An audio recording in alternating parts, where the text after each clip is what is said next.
As we say goodbye to one pay-per-view, it's time to preview another one. Welcome into this edition of Squared Circle Radio. I'm your phenomenal host, Mr. Podcasting Chris Belcher. That is my brother from another mother, the whole podcasting show, Mr. Jared Justice. Jared, what's the haps, man? How are you? Buddy, I'm just as happy as a pig in crap. How are you? Well, I'm happy as a pig in crap that you are here. You weren't here last week. Then 2 weeks ago, you made a little cameo appearance talking about Kevin Sullivan.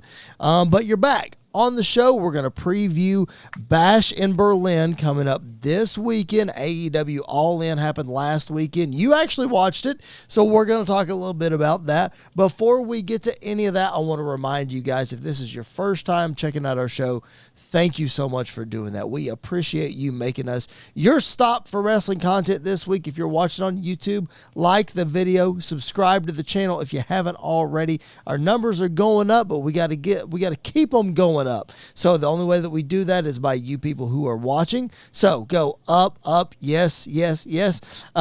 Like and subscribe. If you're listening on podcast, make sure you're following the show. We would appreciate it. Before we get to any big-time wrestling, well, I don't want to say big-time. That's the wrong word. Before we get to any of the major wrestling companies, I want to give a shout-out to Coastal Championship Wrestling this past weekend. I was on commentary for a fantastic show in Nashville with my broadcast partner, Rory T. Miller, who was on the podcast last week. If you want to hear more of Rory's thoughts on the current product as well as what to expect at CCW, we talked about it last week. Go back and check it out. It's in our archives. So just make sure that you check that out. And then, again, shout out to the guys at CCW. I'm telling you, Jared, the main event atmosphere for the Tennessee Heavyweight Championship, it was one half of the crowd cheering for one guy and one half of the crowd cheering for the other guy before the bell even rang. It was one of the coolest atmospheres that I've ever been a part of. So such a fun show when CCW comes to your town. If you're in the Florida area or in the Nashville area, got to get to a show. It's so much fun. All right. So shout out to those guys. You were getting ready to bring up AEW, but go ahead. I see what you did there. You say that, and you're the one that watched it, not me. Anyway. I did. Well, I watched half.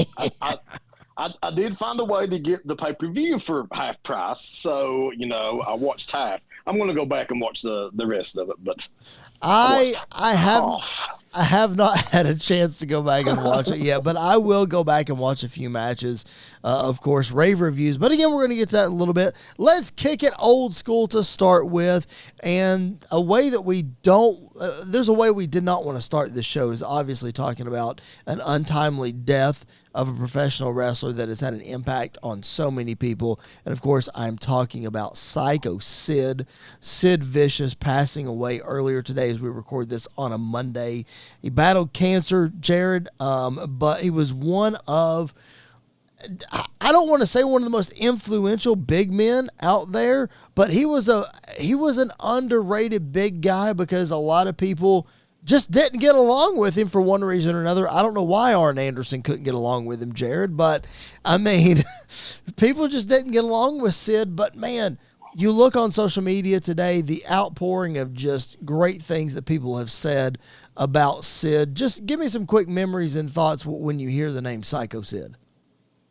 The first thing that comes to mind is I remember back in grade school, he was named Sid Justice, so I would tell the other kids that, I was related to him since my last name is Justice, of course. But, man, I remember him in WCW. Then I remember him in WWF, and he was a big-name, big guy for both companies. I mean, he was about the size of Hulk Hogan almost when it comes to muscle, and then I think he was taller than Hogan by a little bit. Yeah, he was. If I'm not mistaken. Yeah, he was 6'9". Hogan was probably 6'5". Yeah, Sid was billed at 6'8". Hulk was.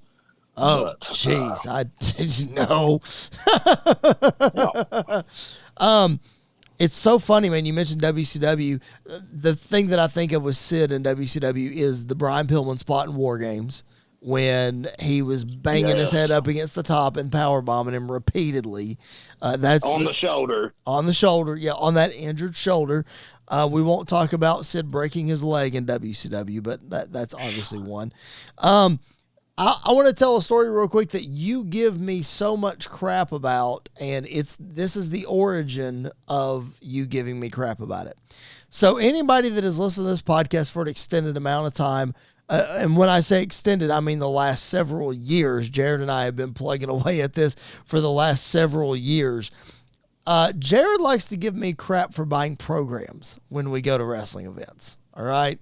All the time. He says, "Did you get your program? Got to get your program. Hey, got to get a program, pal." Every single am I wrong? No, you're 100% telling the truth. Okay. So, Jared gives me crap for a program. Here is the origin of me getting a program. The first Monday Night Raw that I ever went to, I got a program. And of course you did. After the shows, the only time I've ever done this at a wrestling event, my dad took me and my brother out back to watch the wrestlers leave the arena and get in their car. And here comes big Psycho Sid with his coffee cup and his baseball hat and his fanny pack. And he doesn't walk over to anybody else but us. And I don't know why. I don't know why he chose us, but he did. I had a program in my hand. Sid was on the cover of it. He walks over. My brother and I both had like a Sharpie and something to get signed. He hands his cup of coffee to my brother to hold. He gets my program and he signs it. He takes his coffee and he walks away. So that is the origin story of Chris buying a program. It just happens to coincide with Psycho Sid. All right. There you go. Hey, there you go. I don't think you could talk about Psycho Sid without talking about the impact that he made. You're looking at a picture on our YouTube channel right now from Survivor Series 1996, the night that he ended the championship reign of the Heartbreak Kid, Shawn Michaels. He was the catalyst for springboarding Shawn Michaels into a babyface career. The story famously goes that Vince McMahon, he'll never be a babyface. Shawn's a heel. And then after WrestleMania 11, the performance with Diesel, it was, he's got to be a babyface. We got to turn him babyface right now. We got to rewrite the show. We got to turn him babyface. And then that night, Sid turned on Shawn and he powerbombed him. Sid and Shawn feuded, and that started the Shawn Michaels babyface rise. So Sid in the WWF in the mid-90s, and then he went on to face The Undertaker in the main event of WrestleMania 13. He was world champion, as you saw in that picture I showed previously. So Jared, he did some stuff, but it just seemed like softball got in the way every single time he got momentum. Yeah, how funny was it back at the Royal Rumble 92 whenever that, I guess, Hogan got eliminated, and then he got pissed off, and he grabbed a hold of Sid's hand and yanked him out with him. Yes. It was like, Hogan's supposed to be the face, yet he's pulling like that kind of crap. Yep. And pulling another active competitor in the Rumble out of the ring, even though he's already been eliminated. Yep. So I always thought that was pretty humorous. But well, they came in. Like Sid. Yeah, I did too, man. And they said that they were going to push him. They being Bruce Pritchard, pronouns pal, said that Sid was going to get the big push in 1992. And when he came in, he was going to be the big baby face. They thought Hogan was on his way out, which he was. So they were going to bring Sid in. He was going to be the next guy. How many times they've missed on the next guy. But anyway, so Sid comes in, supposed to be the next guy, and then just, backstage politics get in the way. Some would argue that the bell has to ring, and Sid wasn't very skilled in the ring. I won't go that far, but all that to say, man, Psycho Sid passing away today, very sad. Thoughts and prayers to his family. Through this time, and he's always going to be remembered by us who watch the new generation and old school WCW and all that kind of stuff. He's always going to have a special place in our hearts. That's for sure.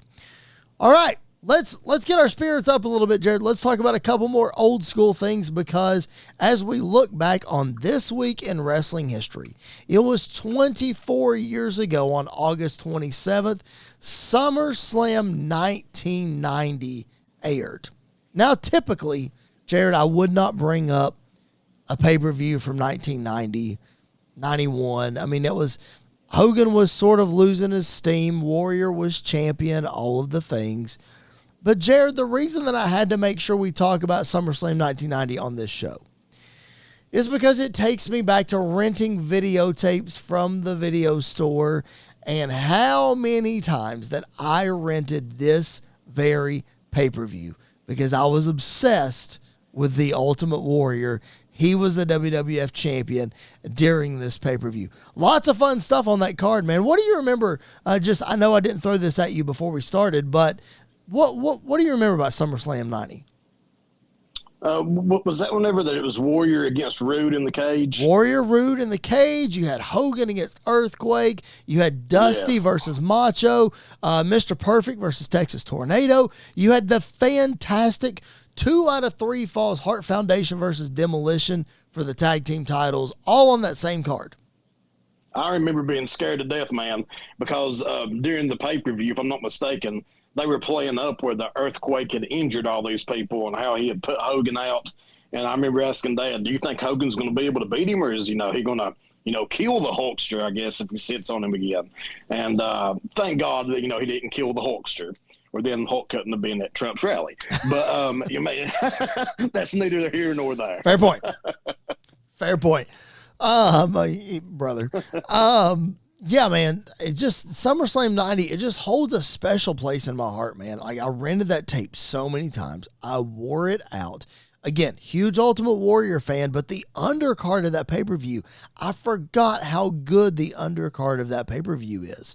Despite Hogan and Earthquake, and then you had Warrior and Rude, like we mentioned, I feel like, correct me if I'm wrong, it was it WrestleMania? It would have been 6 before this, so no, that wouldn't have been right. Maybe it's 7. Did the Hart Foundation wrestle Demolition at WrestleMania 7 also? Do you remember? WrestleMania 7. That would have been Hogan Slaughter WrestleMania. I don't remember the Rockers against Demolition, no. No, the Hart Foundation. Oh, against the Hart Foundation. I'm not sure, man. Because I feel like there was a series of matches, and maybe I'm just thinking of all 3 falls of this 2 out of 3 falls match. But the Hart Foundation series of matches against Demolition, like, solidified me as a Hart Foundation fan. Like, I still hold them as a top 5 tag team of all time, in my opinion.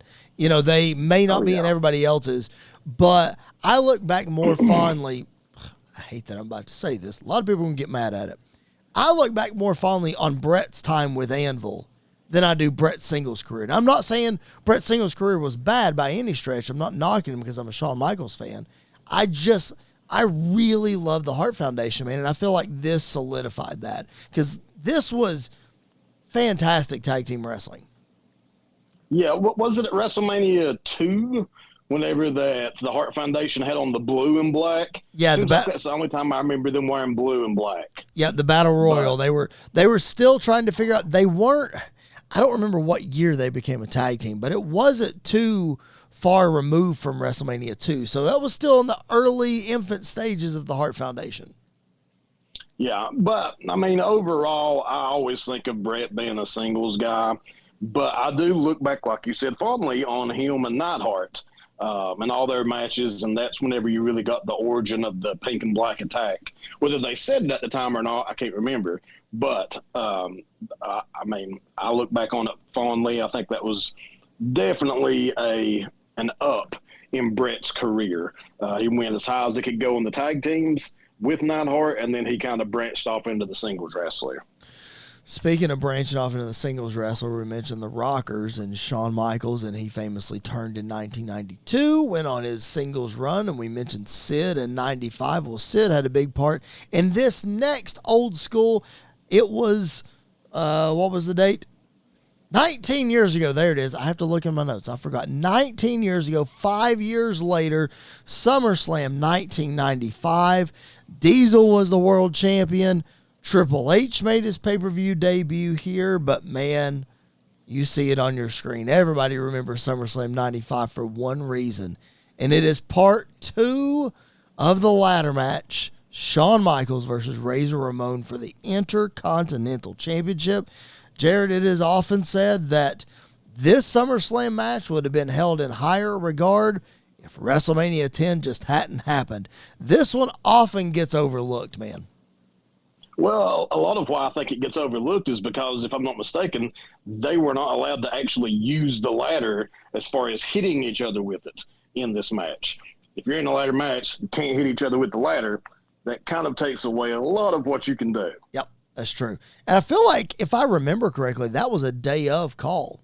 If I remember what Bruce Pritchard said, that they were told like the day of, like whatever state there. I think it was it wasn't in Pittsburgh. Might have been in Pittsburgh because 96 was in Cleveland. Regardless, whatever state they were in, I feel like that mandate came down the morning of, oh, you can't use this or you can't use that or what have you. And a ladder was one of them. It's like, we got a ladder match. But anyway, man, just an instant classic between these guys. SummerSlam 1995, again, Diesel was champion, Mabel was challenging. You had Isaac Yankem DDS facing Bret Hart with Jerry Lawler running around. So, again, an overlooked pay-per-view, but I wanted to bring it up because it is old school. It's a lot of fun. SummerSlam 95, what about that new generation period? Not necessarily that pay-per-view, but as you look back on the new generation as a whole, like, what are some of your biggest memories of watching new generation WWF? I loved it whenever you had a Razor against some 1, 2, 3 kid and that little feud. And then like the Crybaby match or whatever, where one of them had to like wire a diaper and suck in a bottle or what have you. Yep. Of course, Shawn Michaels, Bret Hart. Bret Hart, I think, was kind of put as the lead of this new generation, even though looking back, there were a lot of people involved in it, even Diesel. I mean, just, you seemed like you had a lot of working things at motion, but Bret just kind of sticks out, and then Razor's feud with Diesel, Razor's feud with Shawn. So Razor, definitely. I think that's when he kind of came into his own. A lot of good matches with him. Do you think, this is a huge rabbit hole that we're about to go down?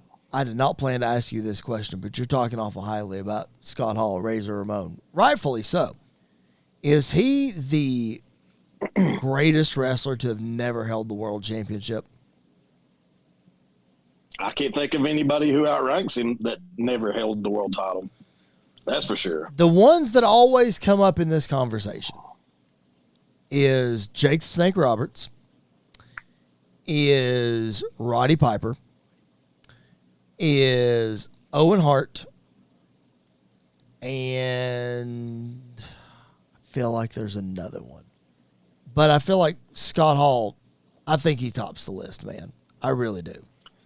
I think the only point in time when you could have said that Owen, at least through my eyes, was good enough as far as how good the Office booked him was whenever that he was against Bret for the world title. At any other point in Owen's career, I would have said he just didn't have the stature and not physical stature, but the stature as far as being a wrestler that's on top for him to have been world champion. Whereas Piper, I didn't really get to see it that much, but I know he was at that level.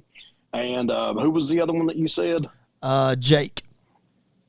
And Jake, whenever I started watching him, it was almost like he was more of a cartoon type good guy. So I kind of missed him being really, really big. I remember at one time hearing stories about how that he faced off against Hogan at some house matches, and like the vibe in the crowd was unreal. Like, it wasn't like, oh, Jake doesn't belong. It's like, Jake is as tall as Hogan. He's a big man, even though you don't realize it. And he looks like he could win the thing. So, yeah, man, I would still have to go with Scott Hall above those, though. The other one that I just thought of, and I knew there was another one floating around in the old brain. Mr. Perfect is the other one. Ooh. Yeah, just for some reason, man, when I think of Perfect, I think about that Intercontinental title. I just don't know. Yep. I think, again, you look back and you hear stories about him against Hogan at the house shows and how great it was. So I think there was a very small period of time there when Perfect kind of came out of the Intercontinental spotlight and could have moved into that world title spotlight, but it just didn't happen. I think Perfect And I don't want to lump Scott Hall into this because he was certainly big enough. I think Perfect and Owen and maybe Piper were hot at the times when it wasn't cool to have a smaller heel champion. You know, if you were going to have a heel champion, he had to be a monster so that Hogan or Warrior could knock him off. Savage was a different story because Savage was a babyface when he won the title, and then he, moved over to being a heel. So I think that's one of the reasons they didn't become champion is they just missed the boat on the time period. You place them like 5 to 7 years later, oh yeah, they're going to be world champion because it fits. So I think maybe they just missed the boat. Yep. Yeah, I agree. For no fault of their own, obviously. But let me tell you what, it is your fault if you're not listening to SportsWire Radio. Go check them out. SportsWireRadio.org is your one-stop shop for everything sports. The baseball season is quickly coming to a close. They've got you covered for all your baseball stuff. But the NFL and college football is about to ramp up. They're talking about that too.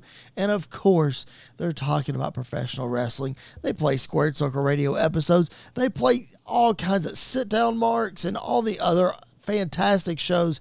Tom Bryce does a great job of running the ship over there at SportsWire Radio. Give him a follow on social media at Thomas Bryce 2017. That'll get you the schedule of what's coming up on SportsWire Radio. Make sure that you're tuned in. It is SportsWire, sports with a Z.org. That's where you can go check them out. Make sure you're listening to SportsWire. They are our exclusive partner, and we can't thank them enough for their support. Jared? Tom is an excellent guy, so definitely send him a shout out. Absolutely. Tom's been, we say this every week, man. Tom's been supporting us for a long, long time. I don't know why he likes us so much, why he likes our show, but daggum, he does, and we appreciate the heck out of him. Jared, this Saturday, WWE Bash in Berlin, the first pay-per-view in Germany. Coming up this Saturday, unusual start time as all of those overseas pay-per-views are. But let's start off our preview with the WWE Championship, the American Nightmare, Cody Rhodes, defending against Kevin Owens. First, before we dive into kind of what happened on SmackDown and then the different avenues that you could go with this, man, what's been your take on this feud? It's a babyface versus babyface. It's Cody's friend. It was kind of out of nowhere after SummerSlam, but Kevin Owens is always a viable main eventer. What's been your thoughts on the way they've built this thing? I think they were kind of in between a rock and a hard place just because that there doesn't seem like there's enough challengers that are heels. Heel. There's not enough heels right now that are viable challengers for Cody. Right. So they had to find somebody, and they went with KO. Everybody's talking about, I wonder if KO's going to turn on Cody, blah, blah, blah. Is Randy going to turn on Cody? I think what's missing in this feud is that somebody has not already turned on Cody. They should have done this before they ever built to a pay-per-view match. They should have already had Kevin at least, kind of doing a few heelish things. I don't know, man. It just seems like it's almost like Hulk versus the Warrior, except on a very, very smaller scale. Right. Do you think that it's a possibility, and we're going to talk about heel turns here in just a second, because it seems like on SmackDown, they showed a package of all of Kevin Owens' heel turns. So, like, they're strongly hinting the end of the night, Kevin Owens faked like he was going to hit Cody with the title, but then he handed him the title and, whatever. So, all the signs are there. So, do you think it's going to be friend versus friend all the way up to the Berlin match, which is this Saturday, so they've only got one more SmackDown to go. It's friend versus friend. Cody gets the best of him.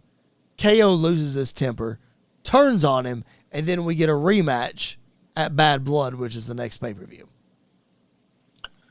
I think that's highly likely, or I think that after Randy Orton loses to Gunther, that somehow that gets incorporated that Cody beat me, KO says, but, we're still good friends. and Randy just like, boom, drops Cody, and he's like, might still be cool with you, but he's not cool with me type deal. I don't know. Something like that I can see happening. Yeah, I think Randy works his way back into this Cody KO thing somehow, some way. I don't necessarily think that he loses to Gunther, but you can never count Randy Orton out in a championship match. We'll get to that one in just a minute. We're talking about Kevin Owens probably turning heel. But what if WWE did the unthinkable? What if they swerved us?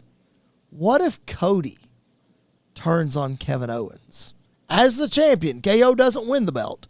Cody still has the belt. But Cody turns heel. How likely do you think? Too much money. Too much money on the line. I don't think they're going to do it yet. It will happen, I think. Just not yet. But just imagine. I don't think it'll happen either. I'm just playing devil's advocate here. I think it's a terrible time to do it. But I'm going to play devil's advocate for a minute. What if Cody turned heel and we built to Cody Roman 3, but the roles are reversed? And Roman's the biggest babyface in the company, and Cody is a heel. Don't think that would sell some tickets?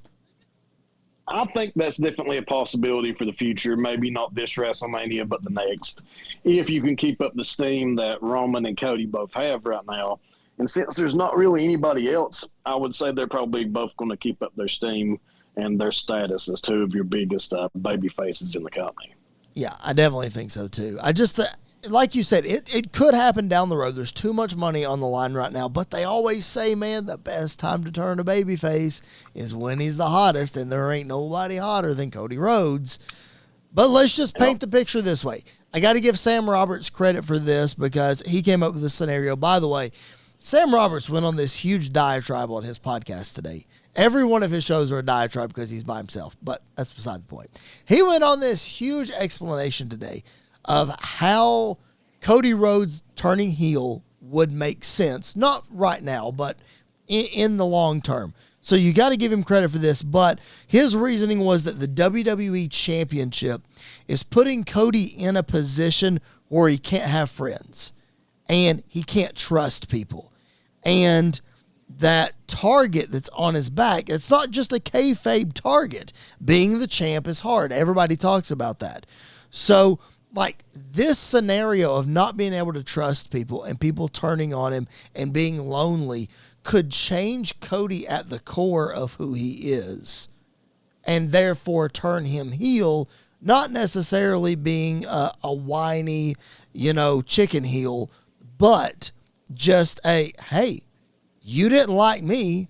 You had the target on me. Well, guess what? Now it's reversed, and I don't like you. It makes sense because look back at Roman Reigns, how the WWE Championship changed him. Look back at Seth Rollins, how the WWE Championship changed him. You can just list them. Triple H, Randy Orton, CM Punk. All of these guys that the WWE Championship changed for one reason or another, and it could easily happen to Cody. It could, and I think it will down the road, just not yet. All right. Might happen down the road, but right now we got to pick this match, man. Cody Rhodes versus Kevin Owens, Bash in Berlin. Does Cody retain the title? Does Kevin take it from him? What's your pick? Cody retains. All right. I think there's almost no chance that KO wins this thing as far as winning the belt. I agree with that. And we'll get back to our predictions. We're going to rapid fire predictions at the end of this segment, so make sure that you guys remember everything that we talked about. Let's move on. We mentioned him, Randy Orton vying for the World Heavyweight Championship against the Ring General Gunther. Should be a fun match, man. What's been your takeaway from the way they've built this one with Gunther being the heel and talking about Randy's family and all the things? I love it, which again, it goes back to, I love Gunther and my wife loves Gunther. And we were actually just watching a show last night, and I was talking to my wife earlier today because I had wrestling on. And she said, we were watching this show last night. It's called The Terminal List. That has Chris Pratt in it. Excellent show so far. But there was a guy on there apparently that looked like Gunther. And I remember looking back, like maybe it just popped in my brain for a second. But she noticed it. And hearing her talk about, again, like, Gunther's a pretty stand-up guy for the most part. Even whenever he talks trash or goes after Randy's family, I mean, still he just doesn't seem that dastardly to me. He just seems like a guy that is going to go out there and kick everybody's butt, and kind of like a Brock Lesnar type. Not as big as Brock, but you know what I mean. You know. You know. I'm so proud of your wife, by the way. I'm so proud of her for making that reference and remembering it. That's so awesome. Yeah, man, Gunther is, man, he is a prototypical champion. He really is. But then you look on the other side, and so is Randy Orton. He's won it 14 times. I said it a few minutes ago. You cannot count Randy Orton out in a championship match. I love, though, that, you know, they are calling this back from King of the Ring. Triple H indicated that it was going to come back around. I don't know if he had this exact scenario planned way back when. Maybe he did. I don't know. But I'm so glad they brought this back around, because Orton is the perfect opponent for Gunther outside the United States, because there's a good chance Gunther's going to be a pretty big babyface walking into this Berlin show as world champion. This is probably going to main event the show, if I'm being honest, as it should. But then, man, you've got longtime veteran, 22 years in the business, Randy Orton. Everybody loves him. I think it's a fantastic matchup, man. I can't wait to see these two lock horns again. Yeah, same, man. And I'm curious as to if we get a decisive finish this time, because whether they meant to or not, the last time, Randy's shoulder was pretty far off that mat. Yep. Yeah. Yeah, it was. I tend to think we'll get a decisive finish in this one. I tend to think that Gunther will, I don't want to say handle Randy Orton, because Randy's going to look like Randy. He's going to look great. He's going to hit an RKO. Gunther's going to somehow kick out of it. I don't know exactly how it's going to happen. But in the end, I think Gunther's championship reign continues. Randy Orton falls just a bit short, but there's always that shred of doubt when Randy Orton's in a championship match. What's your prediction? What say you? I'll say Gunther all the way. All right, so both world champions retaining their championship at Bash at Berlin, but this one, Jared, is about way more than a championship. There's a strap that's going to have these two guys connected, Drew McIntyre and CM Punk. Match number 2 in the series. Drew McIntyre taking the victory back at SummerSlam earlier this month, and CM Punk looking for revenge. Jared, we've been talking about this one for a long, long time. You have to think, man, that this is only the second in a series of matches. You got to lean towards CM Punk winning this one, so we get a rubber match, right? That's what I would think. And where I was going to say Seth might get involved, but he's kind of on this. He's out right now and kind of on this thing with Big Bronson Reed. You can't say his name without saying big in front of it. So I mean, yeah, I'm going to say Punk. I'm going to say Punk wins it, but like he falls and smacks the last corner or something to where that Drew can save face. Yeah. Like he wins, but not by a lot. Maybe Punk wins the match and then Drew beats him down after the match or something, and Drew gets the last laugh and leaves Punk lay in and gets the bracelet back, or I don't know, what have you. What do you think of the stip? Old school leather strap match.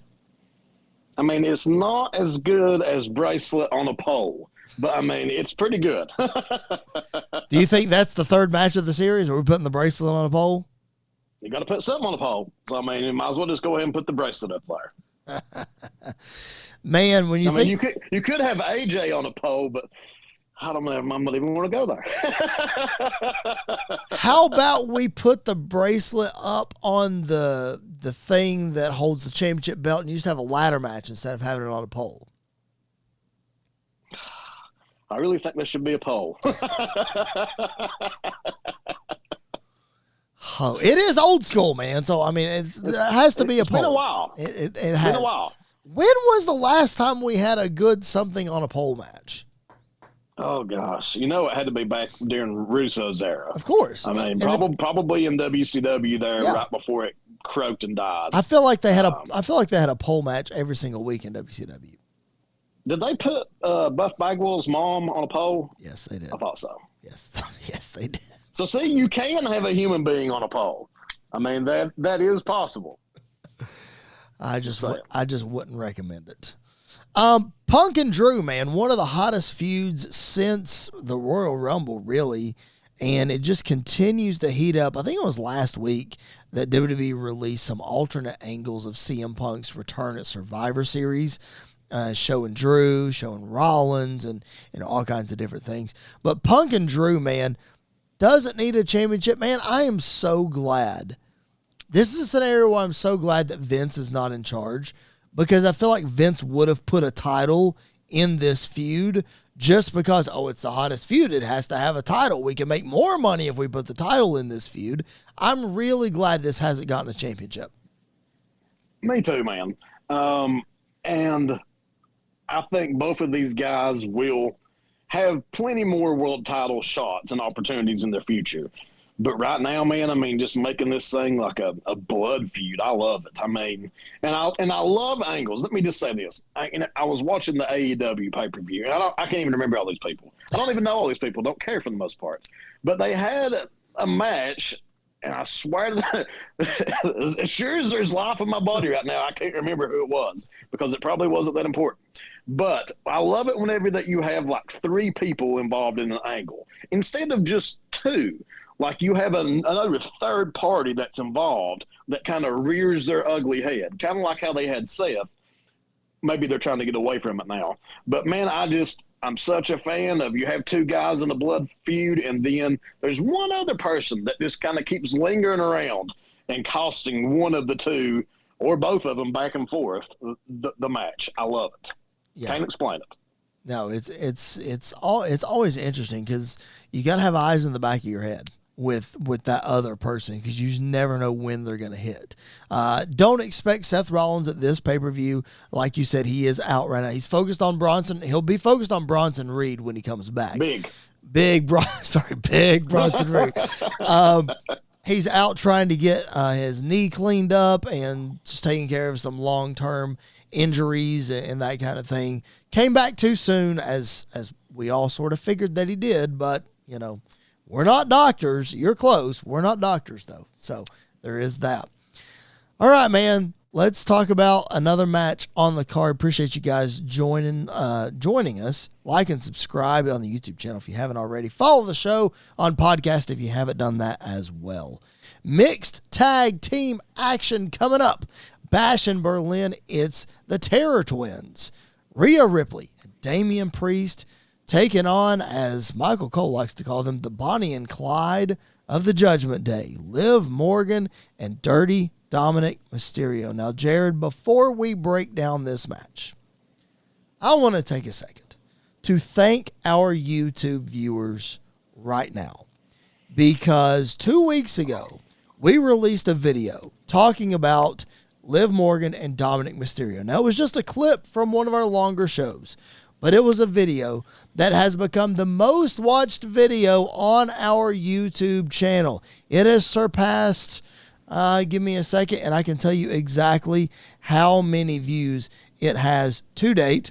It has become the most viewed video on our YouTube channel in just 12 days. This video has 1,375 views. Now, if you are listening or watching and you're saying, that doesn't sound like a whole lot. Well, gosh darn it, when you're Jared or you're myself or you're Andy York, from where we came from, that's a freaking awesome accomplishment. So, to all of you YouTube viewers, thank you for making that happen. All right, let's talk about Liv and Dom, Jared. Liv Morgan is doing some of the absolute best work of her career, man. I just think and I'm not saying that Liv Morgan has to be this, what's the best way to politically say this? This not so, okay, I can't think of another word. I'm not saying that Liv Morgan has to be a slutty character to be a good character. Okay? Couldn't think of a better word for it. So I said it. She doesn't have to be that way to be a good character. Having said that, though, this is the best work I think that Liv Morgan is doing in her career. I think she has hit a point where she is just knocking everything out of the park, man. She's a harlot. She's a harleton. Dusty Rhodes. All right. All right. There you go. There you go. Man, I think, there was a long time whenever that I almost could not stand watching Liv. I just did not think she was that good. I didn't really care about it. I'm right there with you, man. I really am. Yeah. And all of a sudden, just like you said, and like all the viewers out there in Never Neverland have showed us, she is playing a huge part, a huge role, and man, she is knocking it out of the park. I mean, she's got her look down. I mean, she looks like she's in the Judgment Day now. Already kind of did some, but it's almost like she tweaked her look, and I don't even know how. Yep. But she did tweak it a little bit, and she just is awesome when it comes to acting. She fits the role that she's playing perfectly. I mean, I can't say enough good about her, man. I think she's doing fantastic. You got to hand it to Dirty Dominic Mysterio, who, man, he is sneakily becoming one of the best heels that we have seen in this business, and he doesn't have to do anything. He literally has to pick up a microphone. That's it, and he's going to get booed. And it's great, man. Like, who would have thought that him turning on his dad and Edge back at the first Clash at the Castle would have spawned this incredible heel run, man? Who would have thunk it? He was on TV earlier, and Tess saw him, and she said, "Why? Why? He's so ugly. Why?" And it was right about the time that Ray said he was going to slap that stupid mustache right off of Dom's face, which was excellent. I love that too. Oh, that's but how you can have a porn stash and that mullet and look like an Eddie Guerrero with no muscle from like he's transformed and come back to the days when he had no muscle is beyond me.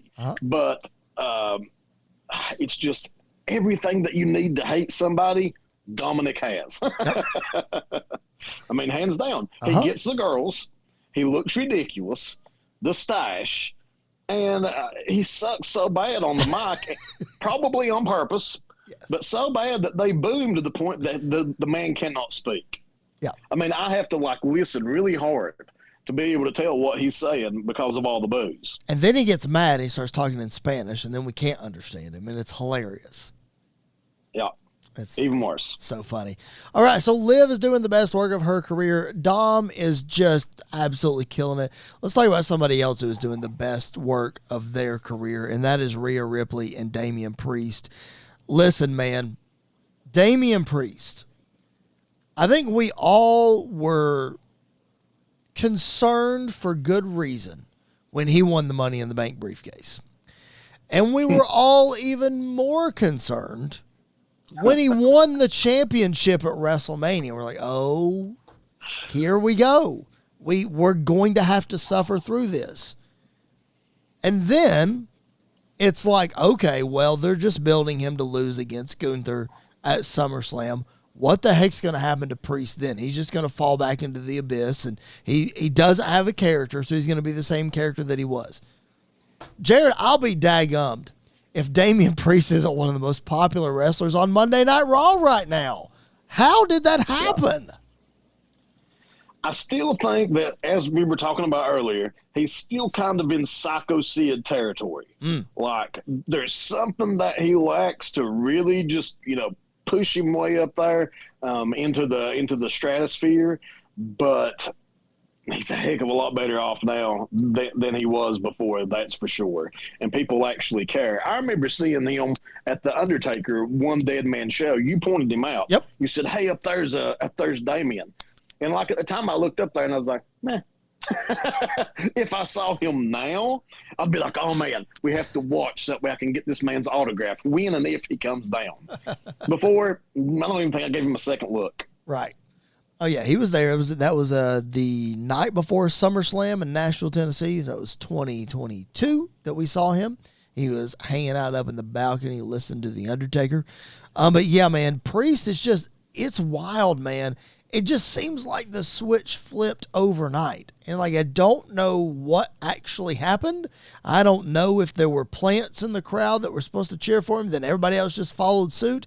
But man, like when his music hits now, man, there is a distinct pop. It's like, oh, okay, here we go. And Jared, I don't think it's just as a result of him teaming up with Rhea Ripley. Sure, that helps, because she is by far the most popular women's wrestler in the entire company. So it definitely helps his case. But I don't think that's the only reason he's getting cheered, man. No, definitely not. Because, I mean, he's kind of been with her for quite some time now. Mm-hmm. And even though she has always been popular at different levels, there for a long time, man, like his popularity was just stagnant. Yep. I mean, there was nothing going on.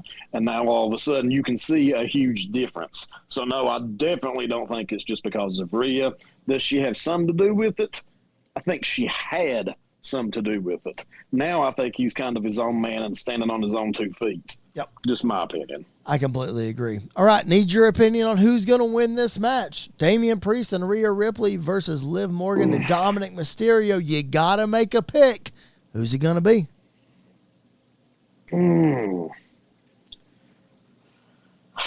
I'm going with Damian and Rhea, I think. I think that we are going to see the Riptide on Dom, and it's going to be a huge pop, and it's going to be awesome, and they're going to do it in Berlin. If it was not in Berlin and you didn't have that spot, I think that would not be the case. I would go with Dom and Liv. But I am going to go the opposite. That's the scenario I had painted in my head. But I also think there's a reason Finn Balor is not involved in this match, like on the card. And I think the reason is he is going to cost Priest the match. So I think the babyfaces have this one in hand, and then Judgment Day shows up. Balor costs Priest so that feud can continue, so that Priest doesn't get one up on him, and then Dom gets the pin on Damian Priest, and Priest and Balor are off and running. However, I do like the idea of Rhea pinning Dom, but I think we might need to save that until WrestleMania. Maybe we get Rhea Ripley versus Dominic Mysterio at WrestleMania. Don't know. Here's another match I don't know anything about. It's the last match on the card, and I am going to safely bet that you don't know a whole lot about either, but we're going to just at least pick it. Alba Fire and Isla Dawn, the Unholy Union, defending the Women's Tag Team Championship against Bianca Belair and Jade Cargill. Now, before we pick the match, Jared, I will say this. Bianca and Jade have been a team since Jade came in. They had their little face-off at the Royal Rumble, and then ever since then, they've been on the same side. All signs would lead you to believe that's where we're going at WrestleMania. So we saw them lose the tag titles. We saw a little bit of tension in the Queen of the Ring tournament. They didn't have to go face-to-face or anything. And now they're trying to get these titles back. Do you think this is the final straw between the two? Do they win the titles back and then we go on a little further before WrestleMania? What do you think? If they're going for WrestleMania as the end goal, then I definitely think that you'd have Bianca and Jade win the belts back. And then you have them buddy up, and then you do a huge breakup right before Mania. So I think that's probably going to be the decision that I go with. See, I would think so too, man, because they are two individuals that I don't think you could keep this story going all the way to WrestleMania.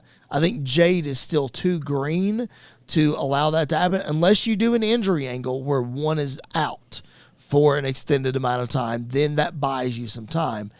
I think Jade should probably be a heel in this situation. I think Bianca is too loved, although I would love to see some sort of heel Bianca Belair. We've said that for a long time.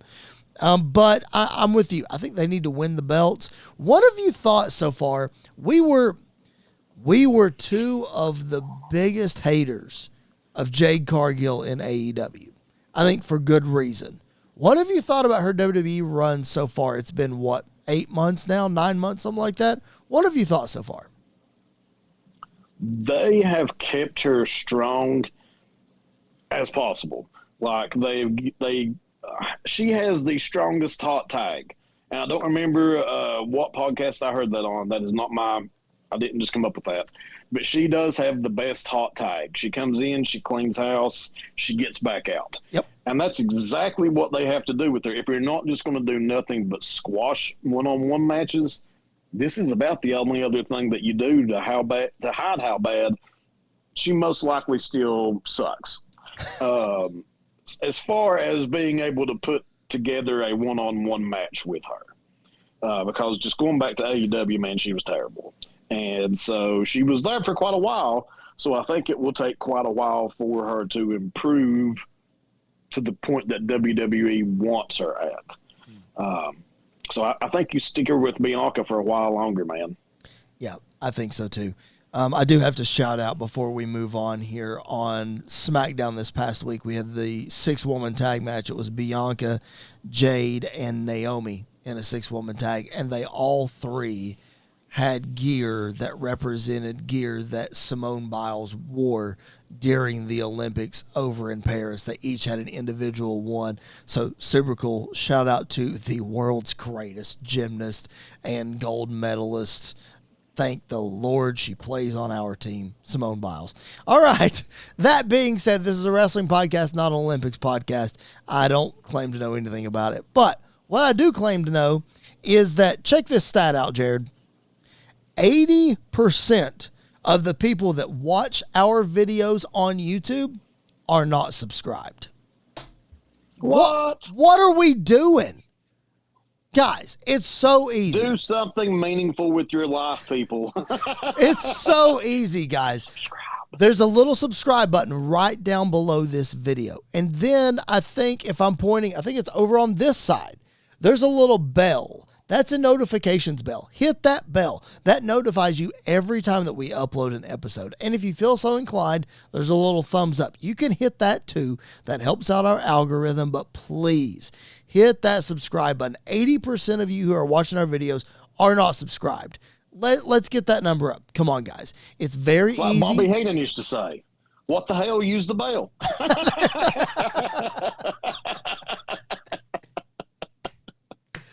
Oh, I love that. Use the bell, as Bobby would say. Like the video, subscribe. It helps us so much. It might not mean a whole lot to you, but it sure means a whole lot to us. Jared, before we move to AEW, I mentioned this guy earlier. We need to talk about him. Main event Jey Uso is again left off a pay-per-view card. I don't know how many this is in a row now. He's not even in a prominent feud. I will say that on Monday Night Raw, he did win his qualifying match. He's going to be in a fatal 4-way to determine the next contender for Braun Breaker's Intercontinental Championship. So we're at least moving a little bit. But, he's not being shown prominently on TV, and he's one of the most popular, best merch sellers the business has right now. So my question to you is this. Why? Why are we not getting more Jey Uso? I think just because that they're waiting to put him back into the storyline with the Bloodline and Roman Reigns. And they, I guess, maybe are too lazy to come up with anything for him to do in the meantime. That's about as good as I got. Well, let me ask you this, because I literally just thought of this question as I was asking you. The WrestleMania match with Jimmy Uso did not get received very well from the wrestling media and from wrestling fans. Do you think they thought, all right, this is your chance. This is the match you wanted. You all said you were going to tear the house down. Let's go do it. And it didn't happen. So do you think it's, I don't know. Maybe we're starting to doubt Jey Uso a little bit. I don't think so, just because look how long they've called him main event Jey Uso. Look how many times he was in the main event that he just knocked it out of the park. Sure. Now, with Jimmy, I think that showed them most likely Jimmy does not have a singles career, looking down the barrel of the gun at him anytime soon. Right. But with Jay, honestly, man, I think it's just because they think that he will be overshadowed by Roman. And whatever's going on with Roman, they think that people will just care about Roman, and Jay's still in his shadow, I think. I don't think he has to be, but I think that's probably the way that they're viewing it. I think you're probably right. It's got something to do with the bloodline, man, because for so long, Roman Reigns was off television when he was the world champion, when he was the tribal chief, and they were running hot. And Jay and Jimmy were the faces of the blood. That was the bloodline representation on TV that we got whenever Roman was away. So I think this might be a case of we're just so used to seeing Jey Uso so often. And then when he's there, the crowd pops. He does his entrance through the crowd, and they got the fireflies and the yeet and all the things. So when he's not there, it's like there's a glaring hole because he's missing. Yeah. I mean, I think he has huge crowd support. I mean, he's one of those guys that, like, his entrance kind of makes him. And maybe that's part of the problem, is that they think he's just an entrance. But, man, he can go. I mean, he went against Roman. Yep. They had a heck of a match, man. I don't know.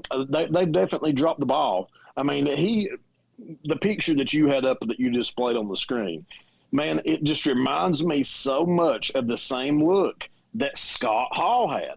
That's 2 times that we've been able to work something old school into this right here at the end of the show. First with Sid, now with Scott. That, I mean, just if I'm glancing at it, he just looks like the new age Razor Ramon. He's cool. He's got the shades, got all the lights in the background, kind of like how Razor always had, like, the big sparklers going. I mean, same look. Dude, he had the best pyro. He really did. Yeah. There was nobody had better pyro. He had the gold chains and the cool toothpick and whatever. He was the cool guy. I think you were spot on right there. All right. Appreciate you guys being with us. We got one more segment here, and then we're going to get out of here. We're going to recap AEW All In from this past Sunday. London, England, Wembley Stadium. We know that AEW is not going back to London for All In next year. They're returning in 2026. Some would lead you to believe that WWE is booking Wembley and has told Wembley, hey, you can't have AEW. So Wembley smartly said, okay, sounds good. That's neither here nor there, though. Attendance was down this year, Jared, at AEW All In. Last year, they proudly displayed that their actual attendance was 81,000, and the most people at a wrestling event in history. This year, 53,000. So I'll let you take what you want with that.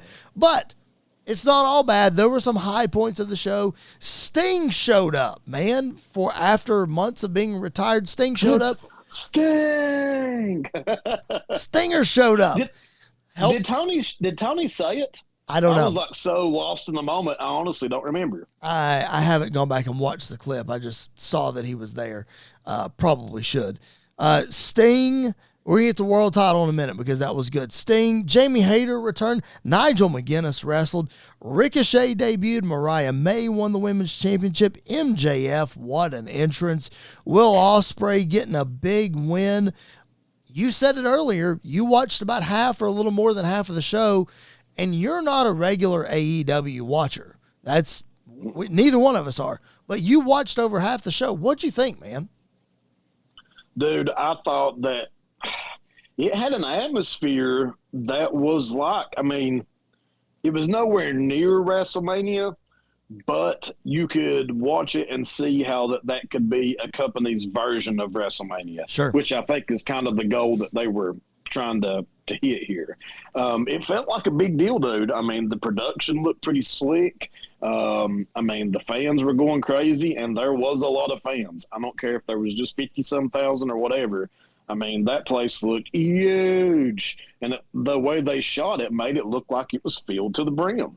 So, man, I mean, the half of the show that I watched, I mean, I thought it was excellent for an AEW pay-per-view. Again, it seems like something's missing. It's just not WWE, but it's as close as you could get as far as having a real good pay-per-view, man. Yeah, I'm glad that it was good. I've read nothing but good things about it, including the world title match. Bryan Danielson putting his career on the line, but winning the championship from Swerve Strickland. Some people are saying this is not only match of the year in AEW, but it's the match of AEW, like the best one ever. I don't know if I'm ready to go that far. Again, I haven't seen it yet, but I'm sure it was a fantastic match. What did you think of the main event? I thought it was excellent, dude. I thought that it was right up there with whenever that he beat he being Bryan Danielson or Daniel Bryan beat was it Batista at WrestleMania to finally win the belt? Batista and Randy Orton triple threat match. Batista and Randy Orton. So yeah, man. I mean, it looked just like a second coming of that event, and it was great, dude. The funniest part though was watching Brian's son, and like Brian keeps trying to get him to come over here, give Papa a hug and let me lift you up into the air. And his son is just so enamored by all the confetti coming down. And as it hits the ground, he's scooping it up and trying to get it. And Brian's begging him, please come on over here. Nope. Finally had to go and pick the child up. It just wasn't happening, dude. That's so funny. But it was an excellent match. And if you're ever going to do what AEW is infamous for, which is having somebody kick out of finishers, this was the time to do it. And there was a lot of that in this match. So that kind of, I didn't like that aspect, but it was a heck of a match, man, I've got to say. That's one of the things. I don't remember where I heard that on, or if I was talking to somebody. Yeah, I think I was talking to somebody about this. It's like a finisher is a false finish isn't really a false finish anymore because we know it's not the end. So, like, if you hit the first finisher, okay, we're just now settling into the match. It's not really a false finish. Now, you will have those couple of matches where boom, boom, boom, it's actually over in 5 minutes and we're going home. But for the most part, this match, like you just said, it wasn't a real false finish because you knew they weren't going to go 5-10 minutes in the main event of the show and be done. Dude, Brian hit him with a Psycho knee, and he just stood there and brushed it off. And that was when I was like, oof, that hurt. That hurt this match. But they brought it back. I didn't write this down, but I think it was a comment towards the Young Bucks match where somebody said the Canadian Destroyer is the new super kick. It's the most overused move in the business. And that was supposed to be one of the most devastating moves that you would see in the business. And there you go. Yep. Sad. But in any event, I'm glad it was a successful AEW pay-per-view. It's good to have competition as much as we can rag on them and we can point out all the bad things that they do. There's still some good things that they do. Of course, Daniel Garcia coming back and costing MJF and being part of that and wrapping that story back around. MJF with the Lex Luger gear and Will Ospreay hitting the Tiger Driver 91 and, just all the things. For every bad, there is good with AEW. It just, Jared, I keep going back to it, man. It just seems like the bad is just so glaring. Like, for example, we're talking about this MJF Will Ospreay match, okay? And just, they had a 59-minute match on Dynamite, what was that, a month ago or so, whatever it was. So they're having a rematch, okay? And you're going to have a different match. And, man, they tore the house down. It was great, blah, blah, blah. Will Ospreay wins in England, whatever.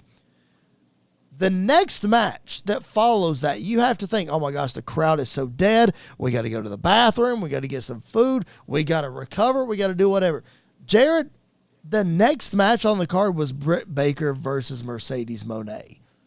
Why on God's green earth would you book that dream match after what match you know is going to steal the show? Why would you put a dream match on right after that? The crowd was so dead. Nobody cared about that match, and that is a horrible, horrible booking decision. I agree, man. But, again, you're looking at a dude that never actually sat under the learning tree of any other, promoter to get good ideas from. Yep. He's a fan who bought a business, who runs it like a fan. Yep. And as good as we think that might end up being, you kind of see how it actually turns out looking at AEW.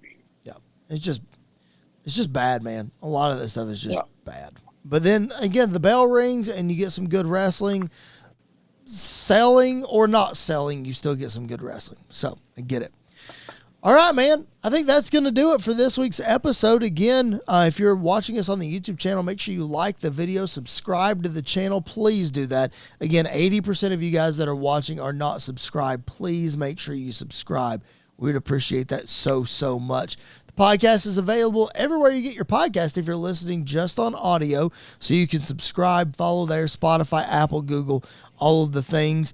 Next week, Jared, we're going to recap Bash in Berlin. Hopefully it's going to be a fantastic show. These pay-per-views seem to always deliver, so I can't say that this one would be different. And then AEW All Out is next weekend, so we'll probably dip our toes into what's going to happen on that. There'll be tons of stuff that'll come up. There's going to be old school. There's going to be new school.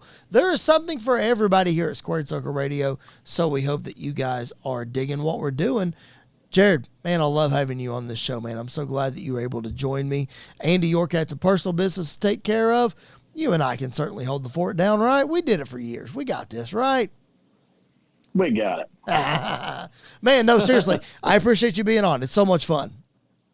Yes, sir. I enjoyed it, man. Can't wait to do it again. Well, we are going to do it again next week, ladies and gentlemen. So, again, make sure you're subscribed. Make sure you tune in next week for Mr. Jared Justice. My name is Chris Belcher. This has been yet another edition of Squared Circle Radio. We will catch you guys down the road.